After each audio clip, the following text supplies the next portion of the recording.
Trading friends, how are you? Tom Willard Trading here. Long time no speak. Thought I'd get together a video here with all that we got going on in the markets. Kind of talk about the general market ETFs, and then share some with some of you guys. Share with you some of my top ideas for swing trading over the next week or two.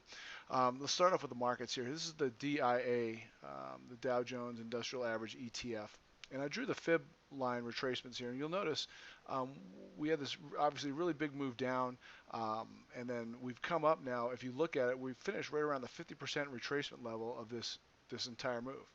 Okay, and I'm anticipating that we're going to go more up into the 62% area here and see what's going on. So I'm more on a day-to-day basis.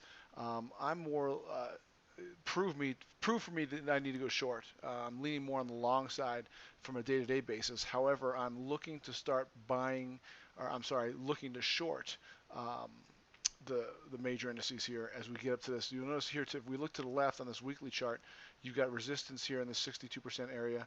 On the 50% area, you really didn't have a lot of resistance. It was more down here. It was more of a V bottom, and I think that's why we're going to get up to more of this area here, 252-ish, I would say. 251.53 actually, it tells you right here. And again, don't count on that being to the penny, but that region, I'd say between 250 and 255, I think we may start to have some trouble, and that may be a good place to go short overnight.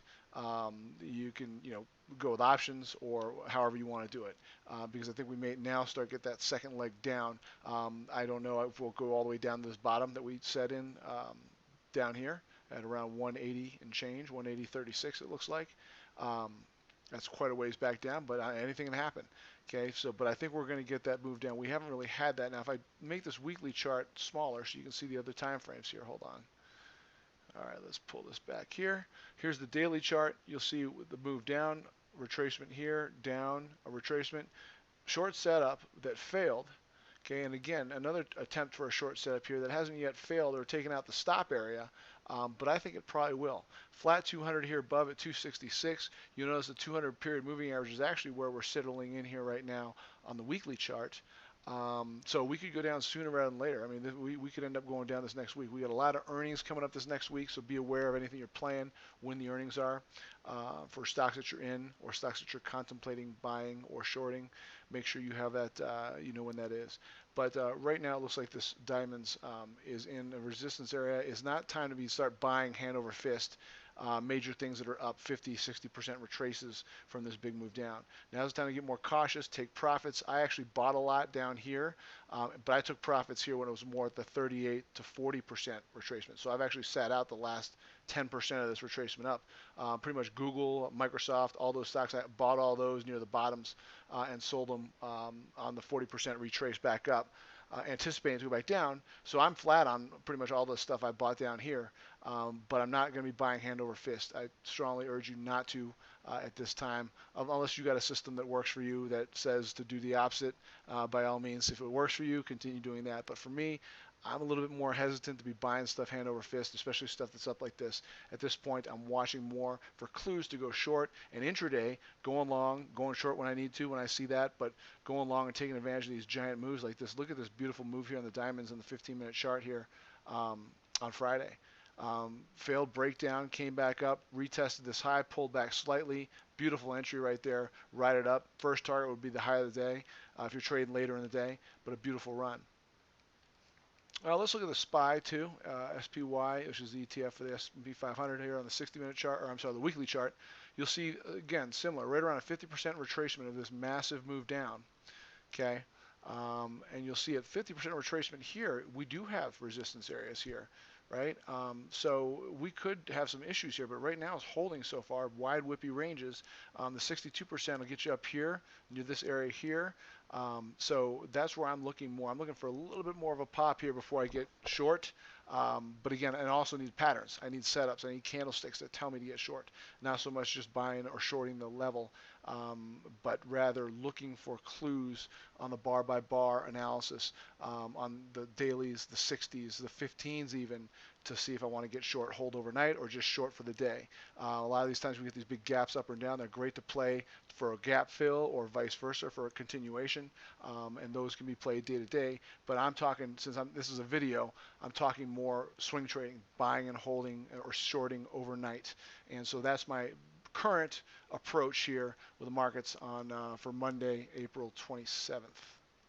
Now, if you've been around, you know golds have been hot. I own quite a few gold names. This is one of them. So I'm just giving you my game plan on these. I'm already in these. Okay, everything I'm sharing with you right now from these gold and mining perspective, I'm already in, and I've already been taking profits. I still own, typically in most cases, at least a half to 2/3 of my original position.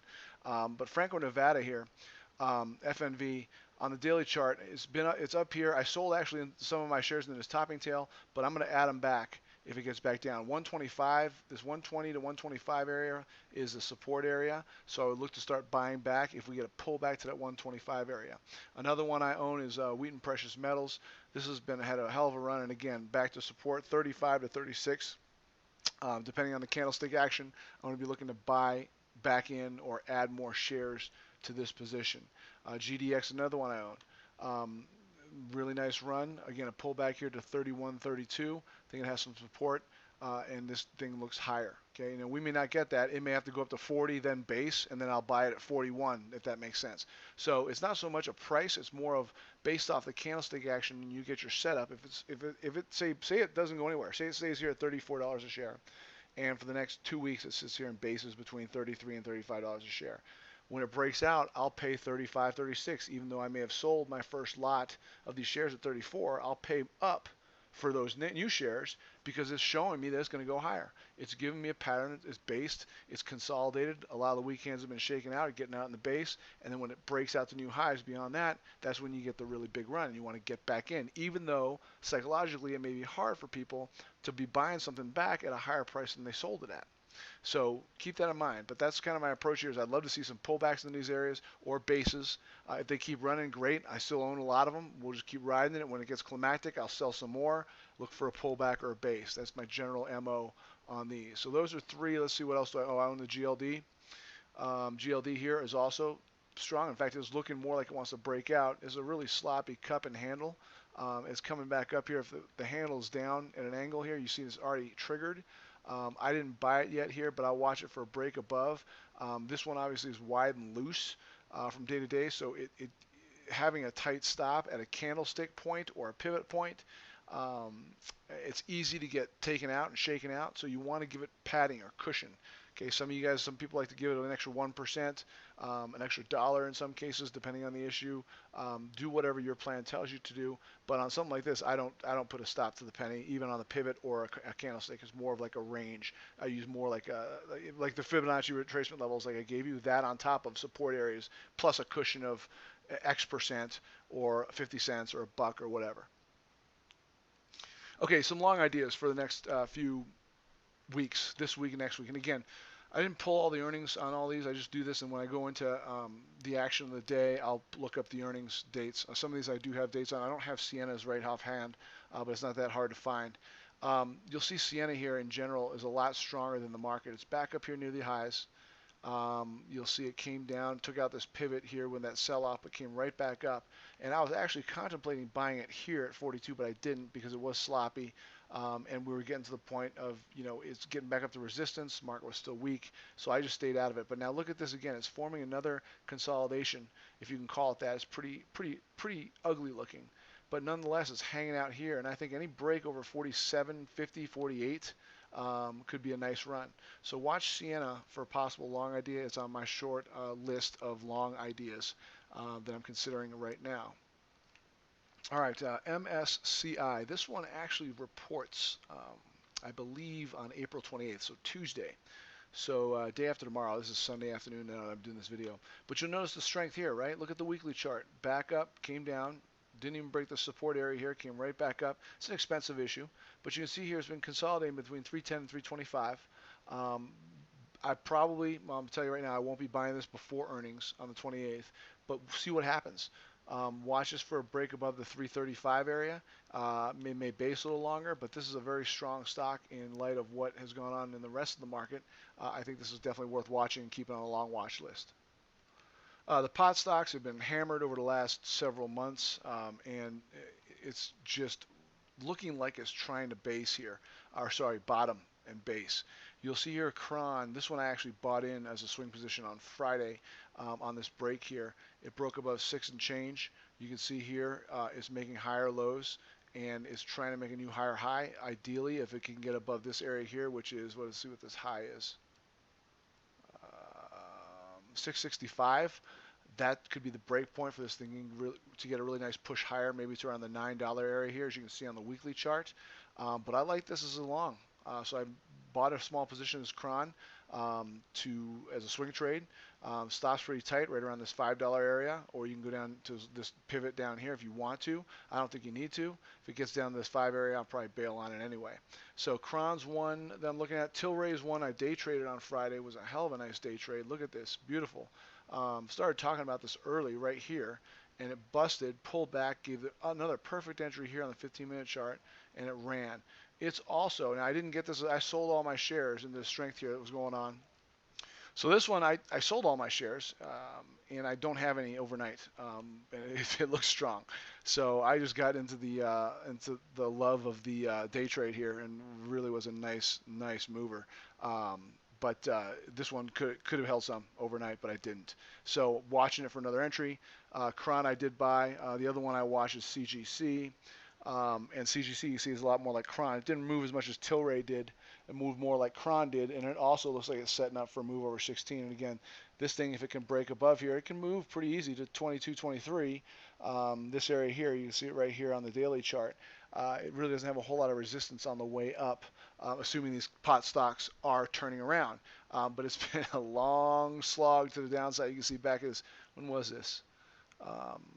May of 19, so about a year ago. For the last year, it's been nothing but just terror to the downside. It's been awful. So again, that's another reason indicative of why you need stops, so you don't have to ride these things down. But now it's showing some life, I think, based on the candlestick formations here, a bottom possibly, and it's worth a nibble. Buy some shares, and again, keep your stops. And if it starts to go down to 14, 13, right under here, get out if you get this one. It would be my suggestion. There's no reason to ride this to zero, because that's totally possible. I know it seems hard to believe that it could, but it could go there. Okay, so right now I'm looking at nibble. I don't own this one. Cron's the only one I bought and held overnight on Friday. Tilray day traded. This one I didn't trade at all, but another one that I watch, and I think you should watch as well. Long side. Akamai, another one really strong. Look at the weekly chart here. Okay, we're up at new highs, pulling back off this new high. Nice little pullback here. It looks like it reports also on April 28th, which is Tuesday. So be aware of this. Technically, you have a pullback setup here off a new high with a rising moving average. You could buy this thing Monday if you wanted to over 103. I'd say 103 bucks a share. Stop it at 99. Okay, if you wanted to. Will I? No, because I'm going to wait for earnings. If it hits, I want to see earnings come out on April 28th. Now I want to gamble. If I want to throw some options at it for a gamble for this week, I might do that. That's more advanced. I won't talk about that here on this video, but just from a bread and butter swing long, swing short perspective, I am not buying this issue until after earnings on April 28th. Then we'll see where things are at. Heck, it may say earnings are good or bad or whatever, but it gaps down to 90 off earnings. Well, based on what I'm seeing here and based on my general sense that the market is going to go a little bit higher here, I may be buying into that for a day or two off a gap down. I don't know. It just depends on the earnings and what happens after the earnings. Because as you know, we've all seen earnings that we thought were fantastic on paper, and the stock gets crushed the next day, and vice versa. Earnings that look like crap, and it's like, oh my God, I want to sell my stock, and you wake up the next day and your issue is way up, and you're thinking, how did that happen? So it doesn't really matter what happens, it's a perception afterwards. So I want to see what happens here before I start putting money. But again, I might throw some options at this, put calls, spreads, some sort of thing like that, depending on the leading up to the earnings, if I want to play that. But at this point, I don't have no plans to do that. But that's typically how I do something. If I see something I really like, I may do some options on it prior to, but I won't really commit to it from a swing trade overnight perspective on actual shares until after report hits. Okay, a couple more. Amazon, no doubt, very strong. You can see it's flagging, bullish flag up here after this big move up. the stop's wide. It's 120, $130 at this point. So, depending on your wealth and how much money you're trading, you may buy a share of this and invest 2,400 bucks in it. You might buy 10 and invest 24 grand, or 100 and go to $241,000. Totally up to you. Just do it within what you're capable of doing. Or you can play options on this because those will be pretty volatile. But nonetheless, this looks higher. It's extended on the weekly chart, but it's consolidating here. You might get a measured move type of situation where it moved what, one, two, three, $400 from the last pivot, 500 bucks. So 500 bucks off this 23. If it gets going, I'd say you'd shoot for about $2,800 a share. If you're going for a 5 to 7 to 10 day hold on this thing. But it looks good, it looks strong. Amazon's another one worth watching. Costco pulling back off this recent double top. Okay, possibly setting up here. You can see it's pretty sloppy on the weekly chart. I don't know when they report exactly, but you got a pullback setup here on Costco. Let's see what's the other one. Walmart. Walmart here, right? New high, flagging beautifully. Another one, it's a top idea. Buy it over the highs. You could even buy it over 133, 132, 133, and you put your stop down here around 127. Now realize too, if it comes down here, you've got support in that area. So it depends on how much you want to risk. You say, well, I can put my stop way down here at 104. You could, but you're going to lose quite a bit. What's your reward to risk? Your risk is so large, you got to have 3 times that typically. So that's the game. You got. It's like a balancing act between how much you want to risk versus how much you're going to actually ride this thing for. Because in the long run, if you cut your winners short and let your losers run down and make these massive stops, you're going to end up bleeding your account to death. So make sure you're smart about that. And again, what I think this market's got another pump to the high side. Again, it depends on earnings. We got a lot of big companies, big tech companies reporting this coming week. If the market can get another push higher, I think these things like this will run. You can take advantage of it. But again, let the candlesticks tell you. You may want to bail by Friday. You may want to bail by the next week. You may want to keep holding until July. Who knows? All right. All right. Some short ideas. This one here, clearly in a downtrend on the weekly chart, XLNX. You'll see lower highs, lower lows. Breached the 200 period. It's coming up here now to the declining 20 period moving average. Where resistance is to the left, you'll see the resistance here to the left. You see a lot of candles. You don't see a lot of really clean entries. But I think, taking a stab at this short in the low 90s, 89, 90, 91, not bad. And I would put a stop slightly above this area. I mean, you could put it back up here at the pivot, about 105, but I would give it a few bucks. It's in this shorting zone between this 20 and 50 period moving average on the downside. It's in a clear downtrend. I think the market is got a little upside left, so it may get a little bit of a pop. If it peekaboos up here in 92, 93, I might take a stab at this as a short idea, either options or straight up, with a tight stop in this area here below 100. I probably won't give it to 100 and try to see if this thing can come back down. Okay, but again, check to see what peers are reporting when this stock reports. But this is one of my ones that I'm watching on my short list. CarMax is another one here I'm watching short. You can see on the weekly chart, it really has moved just pretty much like the market. It's retraced about 50%. You can see the flat 200 period moving average is right where it's sitting now. And I like the fact, one, you've got the crossover of the moving averages here, which is actually pretty prevalent across the board. But the 200 period moving average on the weekly, I love. On the daily, it's further up. But what I see here is a couple topping tails, and I saw that on Friday. This busted past those topping tails on a little bit higher volume, right? Not super high, but higher volume. That might be the last gasp for air for this thing to start coming down. I'm going to be watching this close for short. It's not a conventional short setup. It's more based on a fib level, a flat moving average, and this blow up top here where it might have just popped out and stopped out a lot of the shorts that were short down here. So if we get no follow through, we get a week day on Monday. This may be a day trade short. It may be a double day, 3-day trade short. It may be a few weeks depending on what I see happen and how it unfolds from day to day, candlestick to candlestick. But CarMax is another one I'm watching short. This one is pretty weak, and I'm going to talk about the airlines here too because they're also weak. You'll see here higher high, higher lows. Okay, so it is kind of showing that it's trying to bottom, or that it's trying to bottom here, and it is at a higher low. But again, in relationship to what the market and most other stocks are doing, you can see this is relatively weak. Okay, you've got a pretty tight base here. It might be worth a stab. Now again, it's gappy, so it could be a very high odds of getting stopped out really quick if you keep your stop tight. But to me, this thing looks pretty weak. I like it short under about the $29 area. okay, with a stop just above the $30 area. So that's what I'd be looking to do here with this NNN stock. Let's take a walk through the airlines real quick. American Airlines here, you'll see lower low, lower high, and hanging out here down near the lows. It's looking like it could be an inverse head and shoulders. It's extended down again. It's showing relative weakness in the market. There's absolutely no bounce here. If we do get another leg down, these airlines will probably take another dive lower. There definitely should be on your list of top short ideas if the market does start to come down, maybe retrace 50% to 60% of this recent move back up.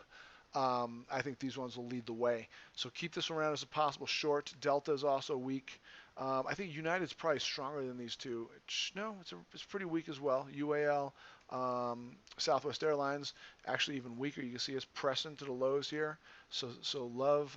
Let's see, Alaska Airlines is also. They're all very similar candlestick formations, where you may have higher lows and lower highs, kind of a wedge setting up here where it could explode one way or the other, but it is showing a lot of relative weakness. So, and that's another thing. There's no reason the market can't go ripping to new highs. So don't think that 62% retracement level on the diamonds, the SPYs, like I'm talking to you about, is what I'm anticipating for things to stall out. That may not happen. We may go 150% in the opposite direction to brand new highs over the next month or 2 months. Anything can happen. So you've got to have a plan. You've got to have stops. You cannot just go blindly saying, well, this is what I think right now, and I'm sticking to it, because that's a great way to end your trading career. All right, last but not least, on the short side, relatively weak. These cruise lines, RCL, and we'll look at CCL, but very similar to the airlines. You notice the same thing going on here? It's like a wedge happening after this big move down, relative weakness to the markets. Almost what I'd like to see, if I were to have this play out, the market will go higher this next week. These will make strong moves up to these recent highs, maybe penetrate them. Volume picks up, okay, and then things start to fall apart. That's the ideal situation on getting short on these, is my opinion. So it's kind of like this whole video has been on my general sentiment of what's going to happen. I think we're going to go a little bit higher. I think we're going to top around 62%-ish retracement levels, Qs, diamonds, SPYs. Again, candlesticks have got to line up. I'm not going in blindly with that. That's my general approach. Things like this, the airlines, the cruise lines, look at the CCL. For them to come up and just give a real good heave to the upside and volume to pick up and really just squeeze out a lot of shorts. And then things to start to go down, and maybe the market retraces down half of the move up. And during that, I think these ones are the most vulnerable to get hit to the downside, and therefore you can take advantage on the short side, okay? But I give you more long ideas than shorts, I think, to watch. There's quite a few on both sides.